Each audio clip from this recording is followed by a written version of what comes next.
called democratic fascism. Fascism is a term that is obviously ascribed to right-wing authoritarianism. It's often conflated with Nazism.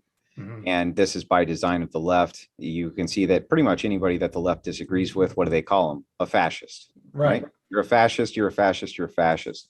The truth is that, for instance, under Franco's Spain, that was the first European nation that actually promoted multiculturalism and allowed for interracial marriage and things like this.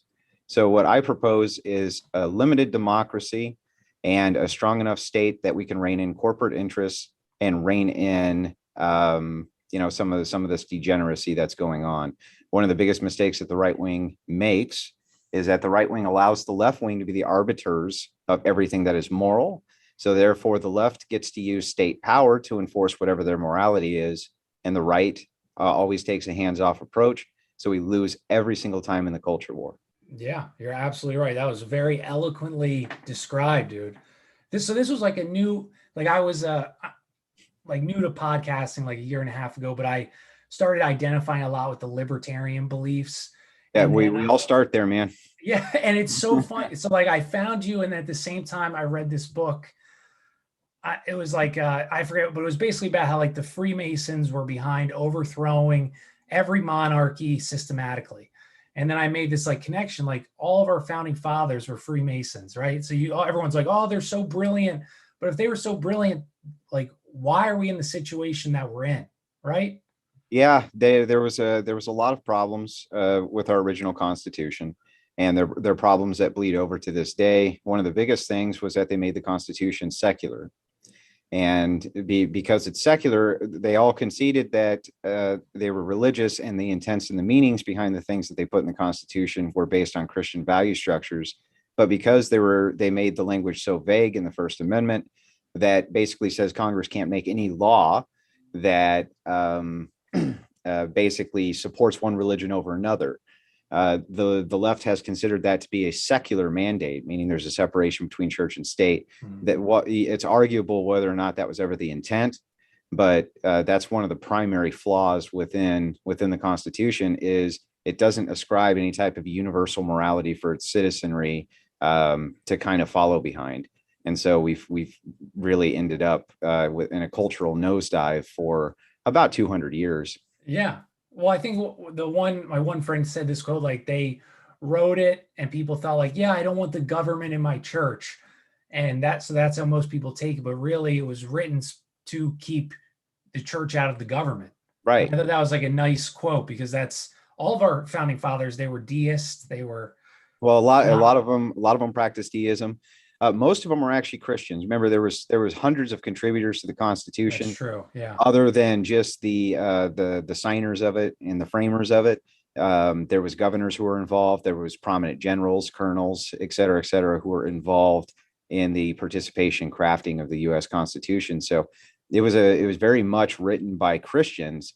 It's just it was a huge mistake to make everything secular and not allow for any type of universal morality to be applied through it. And society's really taken a hit because of that. We kind of live in this bizarre subjectivist worldview where everyone can just have their own type of morality as long as it stays within the confines of the law. And we've ended up so divided, this Overton window from the left wing paradigm of subjectivism, you know what I mean, versus You're right. the right wing value structure, which basically comes from biblical text for the most part.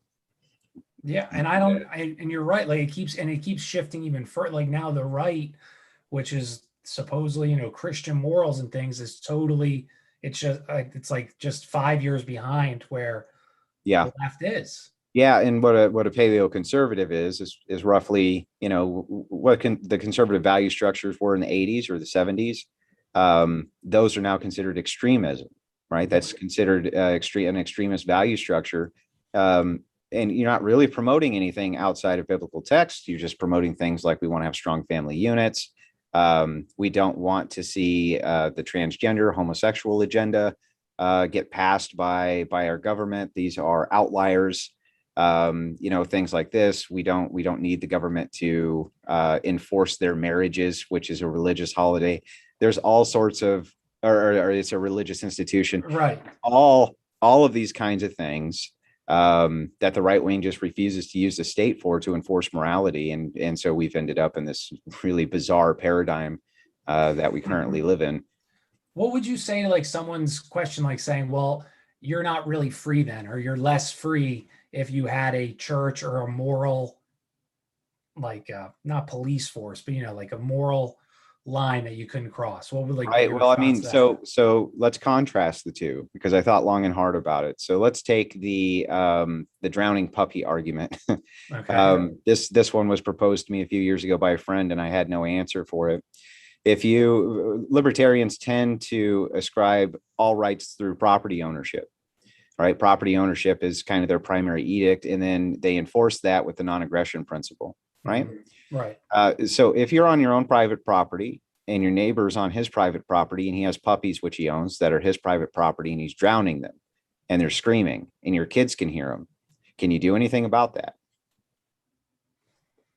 Yeah. I don't know. What? Right. Right. Well, it would violate the non-aggression principle if you went over there and beat the holy shit out of him, right? Right. Yeah. But would it be unethical to go over there and beat the shit out of him? I say it wouldn't be unethical to do that, right? So Yeah. this kind of creates this logical paradox, right? Where Right. okay, well, so having unlimited freedom and unlimited amounts of freedom on private property probably isn't a good thing either. We got to have some restraint somewhere. And Yeah. as you start to look at how a society needs to be governed, there needs to at least be some authority, especially for the majority. And right now, because the majority refuses to use any type of authoritarianism at all to enforce their agenda, this bizarre, weird clown world of mentally ill lunatics, they're allowed to use state authority instead to enforce their agenda. And this is the best argument against libertarianism. Really, is why don't you just look around at society right now? The right wing has refused to use authority, and where has it gotten us? Right. Yeah. Nowhere. And I think libertarians have like so many issues, but it works in a society where like morality is important and people are normal.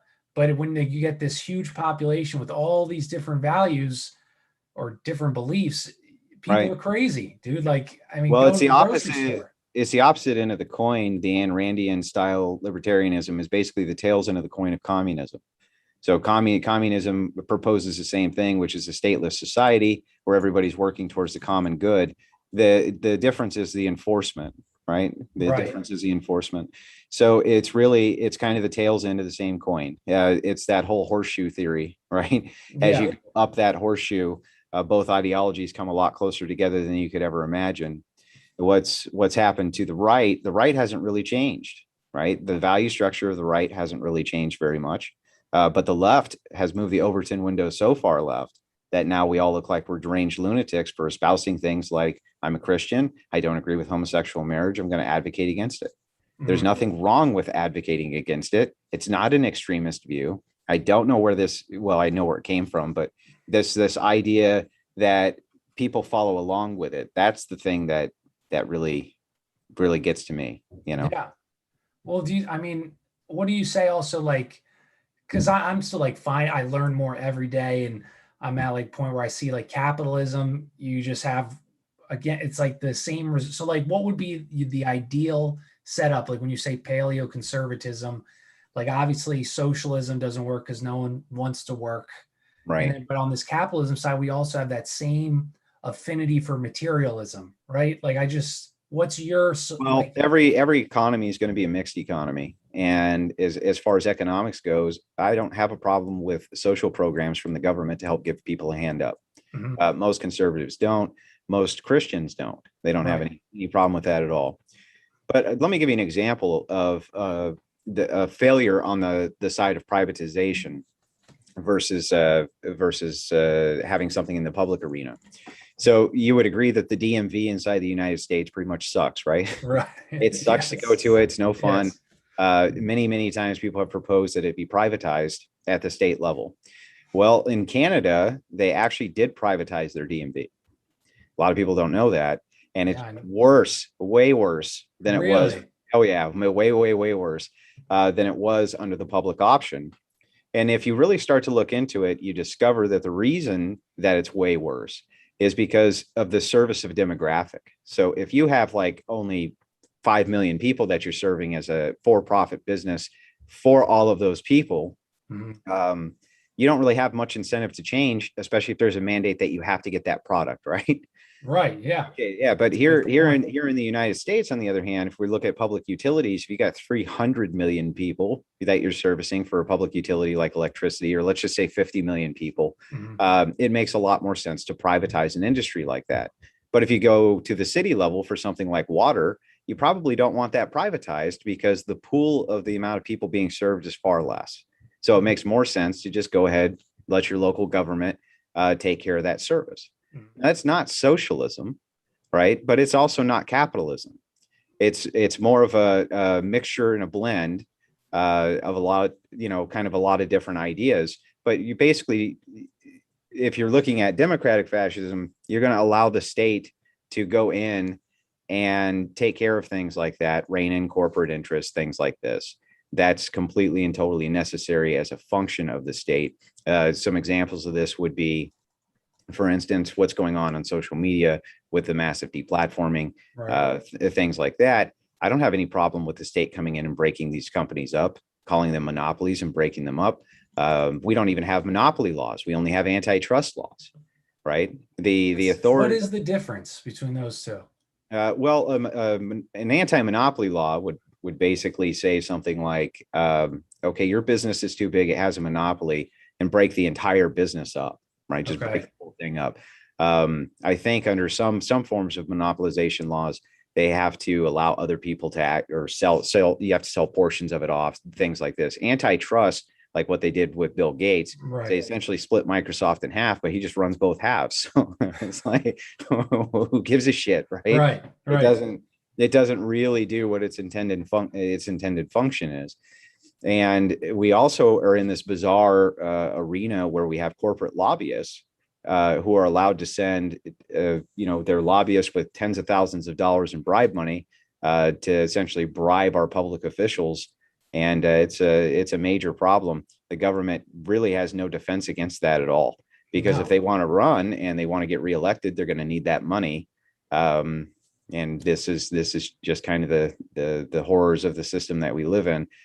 Democratic fascism, like every system, is not perfect, and it needs to be refined and it needs to be tweaked for sure. But it's a lot better, I think, to propose some type of nationalistic system that we can all get behind, so that we can get rid of some of these issues like race, things like that, and replace it with patriotism for the nation. Mm. Another argument someone brought up for like in defending libertarianism, or I brought up like monopolies. How would you stop that? And that, because this ties into what we said. So what would be your response to, because he said, well, the monopolies wouldn't happen without the subsidies that the government pays these, Tesla, for example. And I gave the example of like, well, Rockefeller, Morgan, they had monopolies before subsidies started. Well, they Would you, did, but it's worse. It's actually worse than they that. did have subsidies? Yeah, of course, of course. Okay. Railroad companies had Damn, subsidies, dude. right? Awesome. They did have subsidies, but most importantly, you have to understand how this works. Is it's all circular. So if you take the Hunter Biden thing, for instance, this is a good prime example that'll show you how this works at a level for almost every single politician. They take money in foreign aid and they send it off to foreign governments. The foreign governments are also lobbied by their local corporations, right? Right. So they get the money, they give a cut of that to a local corporate interest. The local corporate interest has some politician on the board's family members, right? Hmm. Who are, let's say it's Pelosi's nephew, just as an example, just for fun. Right. And he's on a board and he gets $55,000 of it. Now you might think, well, that's really expensive to give this this country $300 million just so I get a $55,000 kickback. But what do you care? It's not your money. That's a good point. Yeah. Right? It's Yeah. not your money. So what the hell Right. do you care? You don't care. You're just going to get your nice little kickback, your nice little paycheck. And sometimes they'll do this in different ways. Well, they'll do speaking engagements where they get paid $35,000 for just the speaking engagement, things like that. That's a state that's completely bribed, Yeah. right? And a state like that is completely bribed, is never going to be able to have the people's interest at heart. So what I propose is that we have a strong enough state, we get rid of the corporate lobbying so that the state can come in and break up some of these corporate interests. I think it's necessary for basically the good of the United States that happen, that we don't have the Jeff Bezoses and people like this who have this much of a grip and control over American economic policy. Right. Well, how would you stop then in this? Like, I know that we're all speaking hypothetical, but the corruption to seep in again through this type of system? Well, you would have to have like a multi-pronged approach, but the first thing, lobbying would that would make a huge difference. Getting rid of corporate lobbying, getting rid of lobbying altogether. The things that I've heard proposed that I think are a really good idea is if everybody who ran had a set amount of public money that they were allowed to run their campaign on. I don't think that would be a terrible idea. I also think one of the best things that you can do just to ferret out a lot of this corruption is to limit democracy so that the population can't be bribed. So, and what I mean by limiting democracy isn't to say that you can't vote, but for instance, you could do something like you have to take a test so that there's enough basic knowledge trusted to vote. You could do things like you have to own property in order to vote. You can do a lot of things where we can say you have enough stake that your vote matters. But if we don't do that, what happens is you end up with this pyramid. And no matter what, and no matter where you go, you're always going to end up with this pyramid where the people on the bottom are always going to far outnumber everybody else who's above them. So they can always be bribed by the people who are above them, or they'll advocate to take the people above them, their money. So if you were to just take this on people who make $15 an hour, it's probably going to be significantly less than people or more of them than people who make $30 an hour, right? Right, absolutely. So what's stopping them from voting the money to themselves of the people who make $30 an hour? Right. Nothing. Yeah. Right. No, yeah, absolutely. So when people think about this, they usually think about this in the wrong terms, where they go, well, we want the bottom class to be able to vote money from these upper classes, because they're thinking about the guy making $15 an hour versus the person who makes $20 million a year. That's not really how it works. Yeah, but no, that's a great point. Just taking away from the next tier above you, which isn't that much higher than you are, Well, so yeah, voting is just so, I mean, like, it makes no sense like how, even people that get paid state money, taxpayer salaries, they're voting. So their vote is obviously going to be to get more money, or benefit them. All right. And what does the left say? Vote your interest, right? Right. Yeah. Vote your interest. It just makes it's a conflict of interest. I mean, everybody, and if you, just like you said, I think like voting laws, property, and if you take from the system in any way, your vote is going to be dictating what benefits you. And it's just going. And you can even just count them as a lesser vote, right? You wouldn't even need to take away the right to vote necessarily. You would just like maybe tiered voting. Some votes are worth more than others. There's a lot of different ways that this can be examined, but nobody's even talking about it. No, it's racist, dude. Well, it's not really racist. I'm just joking. There's time. Well, I mean, I get the joke, but I would understand the left wing saying, well, that's going to disenfranchise minorities. Yes. It's like, well, okay, fair enough. But it would also disenfranchise a lot of white people of which there's a lot more poor white people than there are poor minorities. And in democracy, since a singular vote counts, it's not a per capita game anymore. So there's just no way for it to be a racist policy. Right. No, that's a very well put out argument. How about, so like, is there any country today that is close to an example of what you think would be the most successful in the United States? Not in the West. The closest thing that I can think of that I would like to see as far as some type of morality system come back would be the Eastern Bloc nations that suffered under communism. Those nations, because they suffered under communism, seem to have gone very far to the right to try to make sure that never happens to them again. So they're passing anti-degeneracy laws and things like this. Those I appreciate. However, nobody's really taken a good hard look at democracy yet to really try to ferret out some of these problems and try to have a national conversation about it anywhere in the West. It's almost a taboo subject. Well, even like your Twitter handle, fascism you immediately think in your head like evil, kind of you said in the beginning. But I mean, the Republic was in Rome, and they got rid of that because it was their whatever senators were being corrupted, and then Right. Caesar came because they were like, shit, we're That's where getting the too term big. dictator, that's where the term dictator can't, I mean, what you're saying is very true. Democracy has weaknesses. Yeah. And the more pure it is, the weaker it becomes. Mm. That's just the way that it is.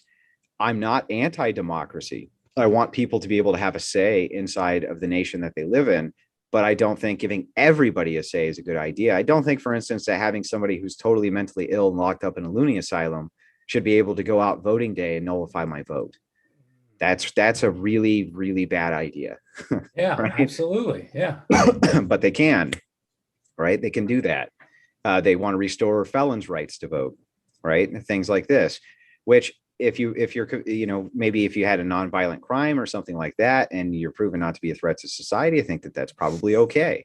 But if you're like a child molester, wife beater, things like that, why would I want you to vote politicians who have your best interest at heart? Right. Yeah. That seems totally rational argument. Yeah. Yeah. I want to politicians that don't have your interests at heart. And those are not the people you're going to be voting for. Right. Right. Yeah. It's totally backward system. Yeah. What do you think? We're obviously normal people or whatever you want to call them. They're stuck in this like left socialism bad, right capitalism good. Is there any way to like break people? They're just pounded with to make sure it's every issue is either right or left.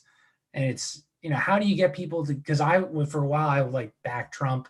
I thought, he is the guy that's going to help us. He's looking out for us. But how do you like help people get out of that paradigm? That's a great question. It's a hard one to answer. Yeah.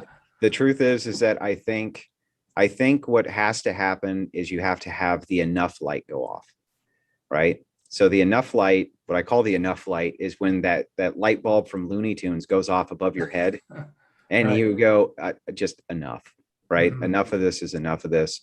That's not going to happen wide scale until there's some type of economic depression, or this inflation gets out of control, things like that. Then people will start paying attention. But it's really hard to change a system where everybody's being fed, right? They got a full belly when they're going to sleep. Life's not miserable for most people, Mhm. right? So it's very hard to come to them with a new. Now, communists have the same problem, right? They have the same problem. It's really hard to advocate outside of a system that people are pretty much, for the most part, somewhat more well adjusted to, and they're not going to bed hungry. They're not starving.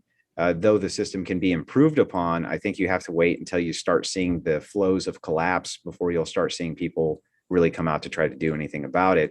So I think the best thing you can do preemptively is to start getting those ideas out into the ethos, so that when that begins to happen, people can already see those ideas to turn to those instead of turning towards things like communism, socialism, to save them. Yeah. Yeah, I think that's a pretty fair way to approach it. What are some other things that you hear argued about?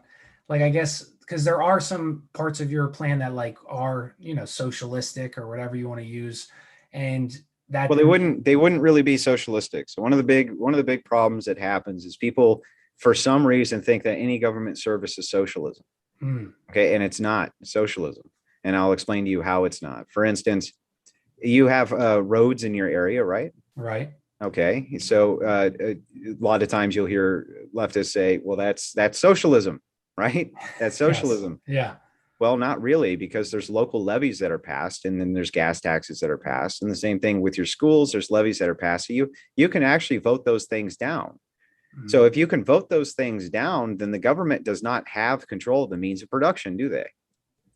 Yeah, that's a good point. You're actually just right. voting to give them the authority over you having over your production ability. So you're saying, okay, we'll give you money and you can take over production, right? But they don't own the means of production if you can vote it away from them. That's that makes total sense. Same thing with police, same thing with firefighters. In fact, there's lots and lots of small firefighter police stations that are all volunteer. You're right. And they only get their money from the public. The ones that are paid by the city are disbanded often via vote, right? We don't need them anymore. They pass a local levy and people go, we don't want to pay for this service anymore, right? Well, the government can't then say, well, you're going to have to, right? You're going to do it anyway. They can't do Right. that. So they don't actually own the means of production. So it's not really socialism. Socialism would be the government owning the means of production. Communism would be the people owning the means of production, or some variation in between. Mm-hmm. What I know I'm jumping around. So what's your, because I follow this one guy who's real big on China on Twitter, and they're clearly being very, I mean, they're growing economically, all those reasons. What do you think is, you think that their system is positive, or what's your dislikes about China's? Well, interestingly enough, I sat down with Haas from Infrared just about this and did a long 2-hour debate, which awesome. I thought was going to be brutal, but instead we ended up just kind of chatting for about 2 hours. And he got a lot of flack for it because, of course, he's just like the most communist commie who's ever commied the comm, right? And I'm on the way end of the spectrum. Right. And when Big Papa Fascist and Captain Communist are agreeing on things, I think Bastiat said in the chat, I think these guys are about to divide up Poland, right? So funny, it was kind of funny. Yeah. But in any case, what he claimed, and when I researched it, he was pretty much right, was look, these Uyghurs, for instance, they're Muslim terrorists, right? How do we deal with Muslim terrorists? Well, yeah, we deal with them pretty harshly, right? Right. He said the state there is very strong. The people there want a very strong state. As it turns out, most of the people there do want a very strong state. They seem to be very proud of having their strong state. China will put their people to work. If you don't have a job, they'll find a job for you. Right. Right. What Haas believed is that the Chinese, where the government existed for the purposes of serving its people. Now, there's a lot of individual freedom that's given up in order for that to happen, but they seem okay with the trade-off. Now, in my viewpoint, I think that that's a little too draconian and a little too harsh. When I'm talking about having a strong state, is I'm talking about people having strong nationalistic roots and allowing the state to take care of certain problems that are inside of society. But they have to be strong enough and empowered by people to do that. And right now, they're just really not. Our state's very ineffective. It doesn't win wars. It does. I mean, it's very, very, very ineffective. Spends a lot of money. Does everything under its power, basically, to not serve the people. Well, even I think I saw like we spend the most money out of any country in the world or gets the most tax dollars or whatever it is. But even like that infrastructure bill, by the time it goes to any actual, we have potholes, bridges in disarray, but by the time they pay everybody, nothing's going to get fixed or done. Well, look right here in Michigan, Gretchen Whitmer, who was the definition of a left-wing authoritarian during the COVID-19 lockdown. Thank God she wasn't kidnapped, bro. Yeah, that's right. She was the definition of a true authoritarian. And when I'm talking about exercising state authority, that's not what I'm talking about doing. What she did after locking everything down, her platform that she ran on was, it's time to fix the roads, right? It's time to fix the roads, Michigan. Let's get these roads all fixed. Right. Well, as soon as the lockdowns came into play, of course, the government decided that it's going to use the money how it saw fit. And how it saw fit was to study the effects by giving millions of dollars to certain groups to study the effects of COVID-19 on minorities. Jeez, dude. So I'm guessing you still have potholes. We still have potholes. The roads are not getting fixed. Yeah, but we're going to have answers real soon on how much more disproportionately affected minorities in Michigan were compared to the rest of the population. Thank God for that. Helping minorities get to work, to hell with that. Right. We need to study the disproportionate effect that COVID may have had on them by giving millions of dollars out. So this is what I mean by a completely. Now, I don't think that even Governor Whitmer would have wanted to do that, but they're so beholden to the constituency and lobbyists that the lobbyists come in and say, well, you've got a surplus of funds. You need to kick it our way so that we'll go ahead and fund your reelection campaign. They're just totally beholden to it. Yeah. No, I think you're absolutely right. And dude, it's just amazing. Like this cycle is so insidious. like I don't even, and I know that the answer is not in a Republican or a Democrat. Like at this point, I've woken to that fact. But anybody that truly wants the best for people, they can't win. Like they'll either be co-opted Right. by the CIA because they are hooking up with a guy or whatever it is, and then it's just, Well, the first thing that you have to recognize is that change is not going to be possible without moral change first. Without society embracing some type of universal morality, we'll never get anywhere with government policy. People often say that government runs downstream of culture. Mhm. Well, in this case, in the case of the United States now in 2021, I think culture runs downstream of government policy. Yeah, absolutely. And that's a terrible thing. Government has no morals. There is no universal moral standard that they're held to. Congress themselves aren't held to a moral standard. Congress can create laws and exempt themselves from those laws. I mean, Jesus, dude. Yeah. this is not so. Applied universal morality is something that we should be moving towards achieving. Applied universal morality is going to only work inside of your nation. It can't work outside of it because unless other nations adopt universal morality. So that's why I'm a nationalist first, and I believe that we should really push universal morality as being the kind of the golden goose here. So that we can get rid of subjectivism, because morality, I mean, you may know this, but morality doesn't work unless it's universally accepted. That's a Right? great, yeah, absolutely. So everybody has their own system. We end up with this fucked up ass society where mental illness is through the roof. Women are told not to get married. Women are told to go in the workforce. You're told that having a wife and children at home, where your wife is raising the children at home, is a bad thing. They're telling you that your traditional value structures are awful. They're telling you need to kiss the ass of the homosexual, kiss the ass of the transgender, kiss the ass of everybody and their brother. The only person who's not allowed to thrive is you, right? Yeah. The only person who's not allowed to thrive is you. And you might actually be the person who has the universal morality, right? Right. Well, Oh, someone else brought this, but it was a good point. Like, no rules, like a libertarian. It's a like do what thou wilt kind of motto. Right. that's Aleister Crowley. Right. Aleister Right. Crowley said that. Yeah. Right. And that's what that mindset, it's like, I want to be able to smoke weed, all this stuff. Mhm.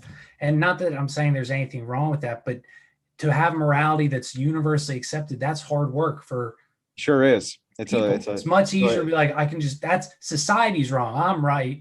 right. So we come down to, does it really come down to this utilitarian argument that you see the young communists make, which is a maximum pleasure for the most amount of people is how you determine morality. That's a terrible, terrible, terrible metric. I've had people tell me during live debates that if there was, for instance, a pleasure machine, and if you hooked everybody up to the pleasure machine and it just incrementally gave you more pleasure, would you hook people up to the pleasure machine against their will? Yes. Yes, they would. Right. And the whole reason that the pleasure machine was postulated was to say if people would reject going into the pleasure machine, then that's pretty good evidence against hedonism as being a good moral system, right? Right. Which it is.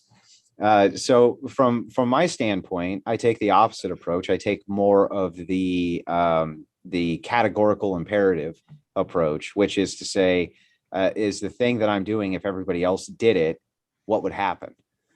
Right. So if everybody on planet Earth was a homosexual, that would be really bad. Right. So I can really apply that really quick to say, well, that's probably immoral then, because if everybody was doing it, that wouldn't be good.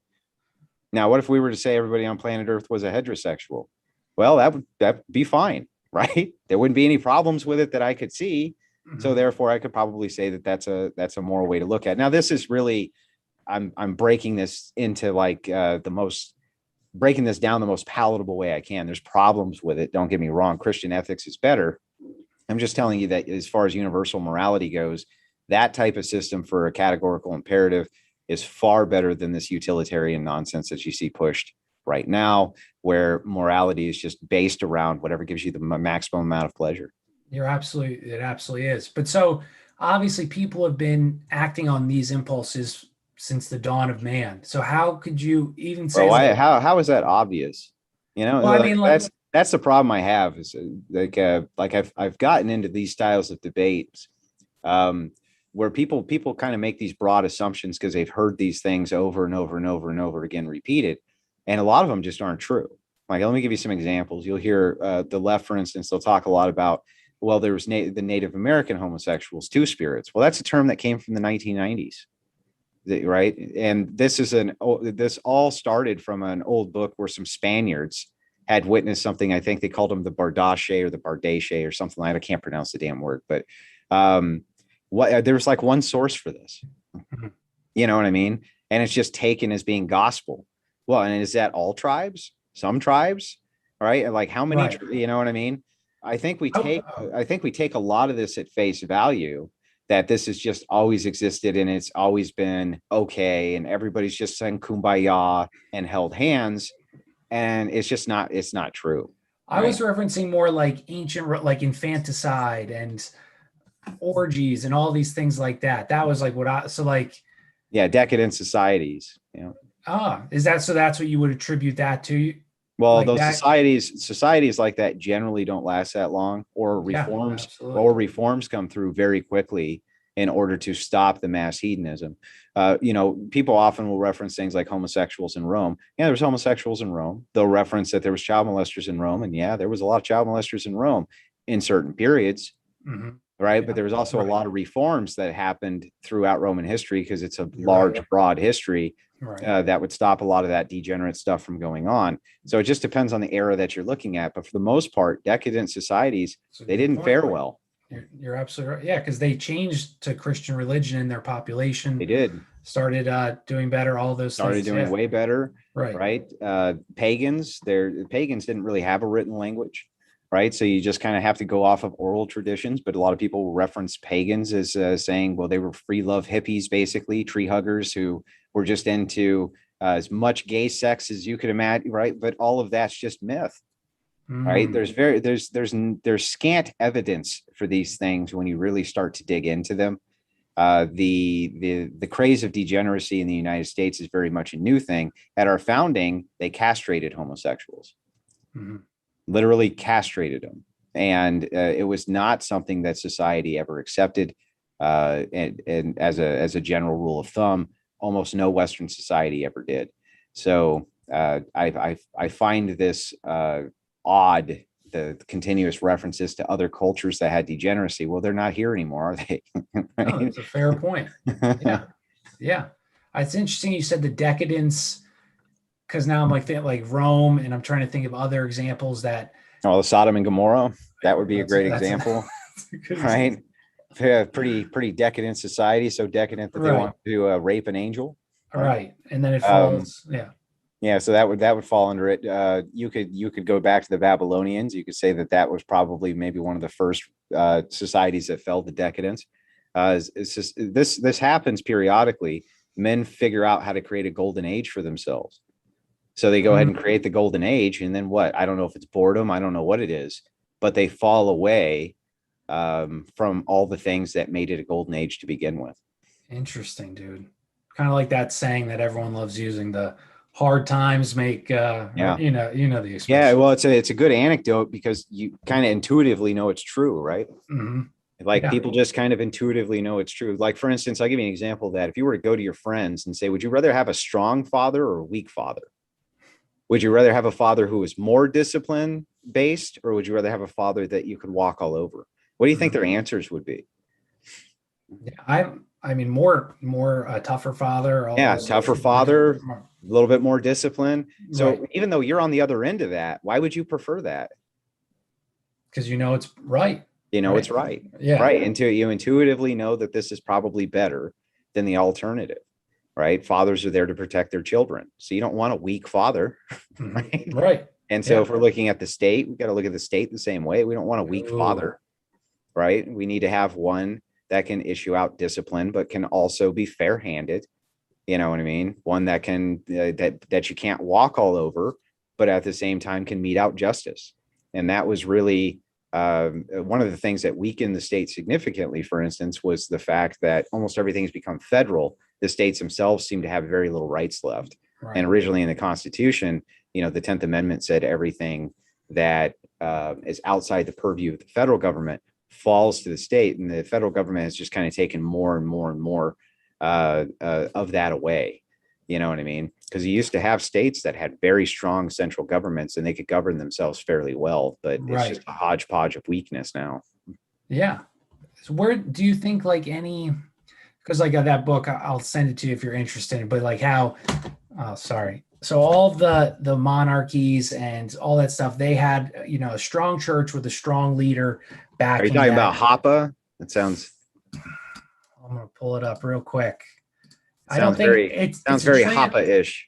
It's like a translated book. It's written by a French guy, but let me just have it on my Kindle. So, but basically, like I said, so he said that the Freemasons and other groups, I'm not going to talk about, they systematic because the strength that protected the people, having a church with strong morality and a leader that was kind of like ordained by God or whatever words you want to use. And that is like where, and it's in the Bible, right? Like King in Jerusalem and all those things like that. But now today people would automatically say like, oh, they weren't free. That was a horrible time. I don't know where I'm going. I guess it's just, I'm going back to like, well, church division is recent. If that's a recent thing. Well, I mean, there used to just be one church. You know, that's true. Yeah. And now we have all these different denominations and sects because Martin Luther in his reforms basically brought about the Protestantism, and Protestantism allows people to interpret the Bible however they see fit. And that's probably not the best idea. The church itself is always been a strong moral guide stone for the individual at a nationalistic level or at a local level. It's always been a place that you could go for solace, a place that you could go for community. It's always given us good, strong, moral people. You know, what do we used to call him, right? He's a God-fearing man. Yeah, right. Right. He's a God-fearing man. So if you're a really strong man and you have no enemies and nobody wants to mess with you, right? What do you have left to fear? just God, right? That's it. Yeah. So if you're a God-fearing man, what a great compliment that would have been. Right. Because, you know, what a great compliment that would have been. The church itself is necessary, the spiritual backbone of the United States. And you'll find out if you look at the studies done by these progressive sociologists, when they look into these happiness metrics, they always tend to find that people who are religious live happier lives. Men who are married to Christian women tend to have far less divorce rates, et cetera, et cetera, et cetera. So there's some type of void in these people that's filled not with mental illness, right? You're absolutely right. And mental illness rates are far lower in the religious also. Yeah. So it seems like we really need it. Because even my dad's pretty old. He was born in 1949, but all those Mine was 47. Oh, there you go, dude. So probably a pretty similar thinking individual, but he said, like, you know, all these people that are in these woke movements or whatever you want to call them, they're lost people, right? They're lacking something, whether it's confidence or love and they need a group, and people used to go to the church for that group. Of course. And now they go to these causes and they think they're doing the right thing. That's, I guess, what's probably the scariest is like, they think that this is the answer when it's frightening. Well, you have the oldest book of morality essentially available to you in human history in a form that you can read. And it's the most widely circulated book on planet Earth, and almost nobody reads it. Yeah, you're absolutely right. Yeah. Almost nobody reads it. And the ones who do never bother to go find other people who have read it and who have studied it to see if they can figure out if their interpretations of it are even correct. Right? People often just open up the Bible and pull out a piece of scripture that suits their day or suits their narrative or suits whatever their personal belief structure is. If they want to justify homosexuality, they'll do it through the Bible. If they want to justify Greenpeace, they'll do it through the Bible. Communists say Jesus was a communist. Capitalists say Jesus was a capitalist, right? This is the problem when you have Protestants who run around and make their own interpretations of the Bible up, right? This is a major issue when people can interpret it for themselves. They interpret it very, very poorly. And we used to have these spiritual centers called churches where you could go and you could study these things in depth so that you can make sure that you were interpreting these things correctly. You could, you could make sure of these things, and all of that's pretty much gone. It's just fleeted by the wayside. What would so like I was raised, we're like looking for, because I've been recently back into the faith and I was raised Protestant. Me too. What nice. Well then, damn, dude. Yep. But so what, like, because what would your response be? Like, say, well, priest in the Catholic Church and the Pope, I'm not a big fan of Catholicism. Right. Especially not a big fan of Catholicism due to what I would consider a very satanic agenda by them. Yeah, absolutely. The thing that I've been drawn to more than anything has been orthodoxy, the oldest church on earth. And I've been studying it. What I like the most about orthodoxy is the affirmations that happen, the rituals that happen that affirm your faith in God. And that's something that Protestants have steered clear of also. And people are creatures of habit. Affirmations are very good for you to affirm your faith over and over and over and over again. That's how it becomes second nature, like anything else you do, right? That's one of the things that I'd recommend for people who have been left behind by Protestantism, where they're letting degeneracy into their churches and preaching that type of thing. Same thing with Catholics. The Orthodox Church hasn't changed, not a bit. And I would highly recommend moving that direction. Awesome, dude. It sounds like Jay Dyer. Yeah, well, I to be perfectly honest with you, I haven't been the best spiritual leader of my family. So my wife stays home, she takes care of the kids, and I work. And there's only so much time you have in a day between studying, working, doing these massive debates, et cetera, et cetera, et cetera. I just only have so much time. Yeah. So she's had to kind of lead that charge, and awesome, and she's kind of pushed the family that direction. And once I started digging into it, that's it's a very good way to go. But if you're talking about at the state level for religion, I don't think that you can actually separate church from state. Let me explain what I mean. If you're electing officials who are Christian, how are you keeping the church out of the state? Right. Well, you're not. Yeah. Well, right. You're not. So how could you ever really divide it anyway? No. Yeah. You can't really divide it anyway. So it's like, if you go in, if the church is in you and you're elected as a politician, you're going to make your decisions on policy based on faith, right? You're absolutely right. Yeah. So I don't really understand the secular charge anyhow.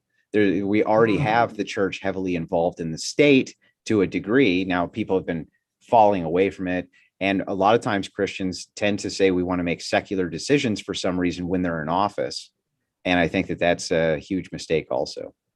You don't need to make secular decisions when, you were elected by faithful people, right? So that you could go in and make Christian ethics into policy for us. Yeah. So it makes you wonder why they added that distinction in that document. Well, it was heavily argued, even at the time it was heavily argued whether or not to do it. You could probably do an entire broadcast on that. You would probably have to find a good constitutional scholar and have him come in and really, really flesh that out. That's not really where my expertise lies. But yeah. I know at the time, there was a pretty hefty debate, over this concept of separation of church and state. And there never really was a separation of church and state. That all comes from one letter from Thomas Jefferson, is where that term comes from. And that's it. That's the only place that term comes from. Other than that, the Constitution itself only says that Congress can't make a law that says, we favor this religion over this one. So I got a question from a guy that I talked to. He said, so if you didn't believe in Christianity, like, is that needed for this type of society? What would be your response to that? If you didn't believe you mean like if you were to propose something like democratic fascism, right? So this was a problem. This is why I bring up the categorical imperative, because that ethical system was created by a Christian for people who were secular, right? It's not Christian ethics, but it is a way that people could essentially operate under a Christian ethical system, and everybody can kind of understand it. So even if you had people who weren't religious, I think that they wouldn't have any problem with Christian ethics, as right now most people follow our laws, and our laws come from the common law, and they're all made by Christians who are all, basing English common law on Christian ethics. So I don't see it as a huge conflict. And I don't think that the state needs to come in and say necessarily, we have a state religion as that's enforceable, as much as they can say something like, we're a Christian nation, all denominations are welcome in, whatever. There's ways that this can be done where it's not quite so invasive, but there definitely needs to be some type of moral system implemented for sure. No, I think it's not like a prerequisite. Right. Well, I'm trying to answer this as specifically as I can without being evasive, but trying to flesh that out would take some time. Yeah. And it's a really complex issue when you start thinking about how many people are secular versus Christian. This is very much a Christian nation. That's true. Right. Yeah. But if you were going to implement, a state religion, for instance, man, that would be a tall order. The seculars would be fighting you tooth and nail. Oh, yeah. I think you would have to more or less implement an ethical system instead. I think you're absolutely right, because the fear would be like, I'm sure they'd bring up like Galileo and all those people who are right. I mean, I feel like well, not just that, but I mean, a lot of secular people are just like, look, if I don't believe in God, there's no point in forcing it on me. That's the opposite of faith anyway, right? Well, that's true, yeah. And that's a fair point. But I think that you can live in the confines of the ethical portion of it. Yeah. And if you can live within the confines of the ethical portion of it, well, who cares if you have faith or you don't? As long as you're operating under the same form of morality I'm operating under, we can get along pretty well. Nice, dude. So where can people, I mean, you're clearly very articulate, very knowledgeable about all these topics. Do you have any book? Because I read, that's what I do. I read and then do an overview of the book I did on as my podcast. I don't know if you know this or not, but my wife, she's just finishing her book. Awesome, dude. She has a Patreon. She's a based homeschool mom. Yes, I've seen it. Yeah. She's really popular inside the Groyper community. I'm not a Groyper myself. I do like a lot of their politics, but I'm just not. But you can find her Patreon. I think it's based homeschool mom. All right. You can find me on YouTube. You can find me on Twitter. And you can mostly find me on Politically Provoked, where I'm always tangling up with these left-wing scumbags who absolutely deserve all of the ass beatings that I give to them. As far as books go for you to read, I'll send you a list. Awesome, dude. Yeah, I'll send you a pretty dynamic list. Most of the way that I learn is even more dynamic than books, really. My wife and I, and this is something I learned many years ago from listening to my parents, I think, we will actually sit down and research things together. Very cool. We'll just sit down, research things together, and we'll argue with each other about them. Sometimes for hours and hours, we'll just be arguing with each other about the different forms and thoughts of the things that we're reading and this type of thing. So I can't recommend that enough. If you're married, or you have a girlfriend, do some research streams together, and it's pretty amazing watching the different perspective on it. That's awesome, dude. Well, I'm so thankful. You really were just so well spoken. Now I'm nervous when I have my debate in a few weeks. I won't be able to. Who are you debating with? He's a big libertarian. He has like 18K followers. Let me just pull it up. So I don't, because I'm so done with the Libertarian Party. Yeah. It's Liberty Lockdown. Do you know Liberty? No, I don't. But if you want some good pointers on that, I'd love some pointers, dude. Well, I'll give you a few. The first thing I'd recommend is go watch the debate between Nicholas J. Fuentes and Adam Kokesh. Okay. Adam Kokesh was a huge libertarian. Probably, I don't know. He was pretty big under the Obama administration. All right. And Fuentes just completely destroys them. I mean, in a way that you haven't seen somebody get destroyed since I wrecked Hunter Avalon, right? Oh, I tried to. Is that anywhere, dude? I tried to watch. I just heard of him like 2 weeks ago. Yeah. And I mean, sound insane, dude. But is that on YouTube or no? Yeah, it's on YouTube. Okay. Yeah, you can go to Politically Provoked and watch it. All right, I'll find it there. But yeah, that was, or you can find it on my channel. That was pretty funny. But that's one of the debates that I would look at. And the other thing that I would look at is I would look very closely at the non-aggression principle, because without the non-aggression principle, libertarianism doesn't work. And it's a very hard principle to really defend, because you're basically saying everybody needs to have some form of universal morality, right? Well, how are you going to get them to get the universal morality in order to implement the non-aggression principle to begin with? Very good. And that they can't ever really, right? Because they're all subjectivists, right? Right. I mean, so how do we get to, if the non-aggression principle is a form of universal morality, then you would probably have to go through what I'm proposing more than what you're proposing in order to get there. So awesome, dude. Well, I'll definitely check. And then where can everyone like support your work, all those things like that? Well, go subscribe. You can subscribe to my channel on YouTube, Big Papa Fascist, or you can go to Politically Provoked.